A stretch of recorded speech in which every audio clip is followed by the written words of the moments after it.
बता दें कि बिहार की राजनीति को लेकर केंद्रीय मंत्री चिराग पासवान ने किया सबसे बड़ा ऐलान, खोला सबसे बड़ा रहस्य, बताया बिहार का अगला मुख्यमंत्री कौन बन रहा है। नमस्कार, मैं हूं संजीव और आप देख रहे हैं आप तक न्यूज। अगर आप हमारे चैनल पर नए हैं तो चैनल को जरूर सब्सक्राइब कर लें। बता दें क्या एनडीए के भीतर भी चिराग पासवान को चुनौतियां मिल रही है। बिहार चुनाव में एलजेपीआर के सुप्रीमो चिराग पासवान को प्रशांत किशोर, तेजस्वी यादव और सम्राट चौधरी से चुनौती क्यों मिल रही है और आखिर चिराग पासवान ने सबसे बड़ा रहस्य क्या खोला। लोजपा रामविलास के सुप्रीमो चिराग पासवान के सामने एनडीए के भीतर और बाहर कई बड़ी चुनौतियां आ सकती है। बिहार विधानसभा चुनाव 2025 की उल्टी गिनती शुरू हो चुकी है और चिराग इस बार एक बड़े सियासी दांव के साथ मैदान में है। चिराग पासवान ने घोषणा की है कि उनकी पार्टी सभी 243 सीटों पर एनडीए के तहत चुनाव लड़ेगी, लेकिन उनकी राह आसान नहीं है।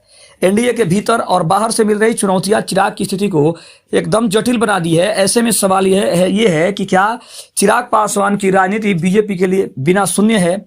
क्या वे बिहार चुनाव 2025 में भी 2020 वाली हरकत दोहराएंगे तो क्या हाशिए पर चले जाएंगे? ये कुछ ऐसे सवाल हैं जिनका जवाब आना बाकी है। चिराग पासवान को सबसे बड़ी चुनौती नीतीश कुमार से मिलेगी, या फिर जन स्वराज पार्टी के संस्थापक प्रशांत किशोर, या फिर आरजेडी के सीएम फेस तेजस्वी यादव, या कहें कि डिप्टी सीएम सम्राट चौधरी से मिलने जा रही है। 2020 में चिराग ने एनडीए से अलग होकर तकरीबन 137 सीटों पर चुनाव लड़ा था, जिसके कारण जदयू को 28 सीटों पर बड़ा नुकसान हुआ था। लेकिन इस बार नीतीश कुमार को लेकर चिराग पासवान ने कानून व्यवस्था को लेकर तीखा हमला बोला है, जिससे जदयू और एनडीए के अन्य सहयोगी जिसे जीतन राम मांझी की हिंदुस्तानी आवाम मोर्चा नाराज है। वहीं जदयू के प्रवक्ता राजीव रंजन प्रसाद ने चिराग पर अप्रत्यक्ष रूप से आपराधिक पृष्ठभूमि वाले उम्मीदवार को टिकट देने का बड़ा आरोप मढ़ दिया है।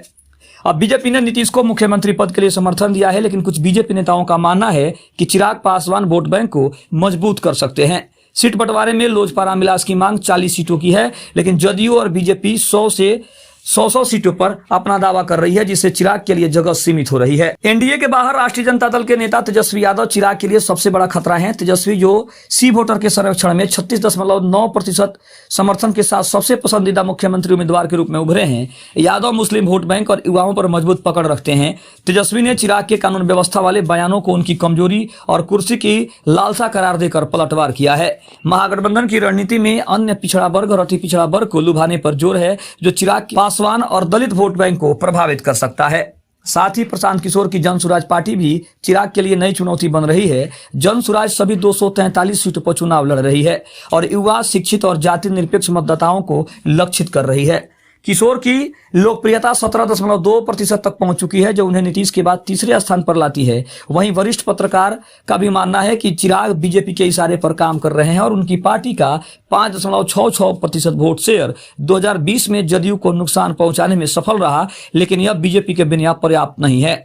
2024 के लोकसभा चुनाव में लोजपा ने 5 सीटें जीती, लेकिन यह बीजेपी के समर्थन के साथ था। बीजेपी की रणनीति नीतीश को आगे रखने की है, जिससे चिराग की महत्वाकांक्षा सीमित हो सकती है। वहीं अगर बात करें तो चिराग पासवान ने बिहार का मुख्यमंत्री कौन बनेगा, इसके ऊपर भी बड़ा बयान देकर एक बड़े रहस्य का कहीं ना कहीं रहस्य जो है उससे पर्दा हटा दिया है। उनका मानना है कि बिहार में वो नहीं बल्कि एक बार फिर से नीतीश कुमार ही मुख्यमंत्री बनेंगे। खबर कैसी लगी कमेंट में जरूर बताइएगा। चैनल पर नए हैं तो चैनल को जरूर सब्सक्राइब कर लीजिएगा। तब तक के लिए धन्यवाद। जय हिंद, जय भारत।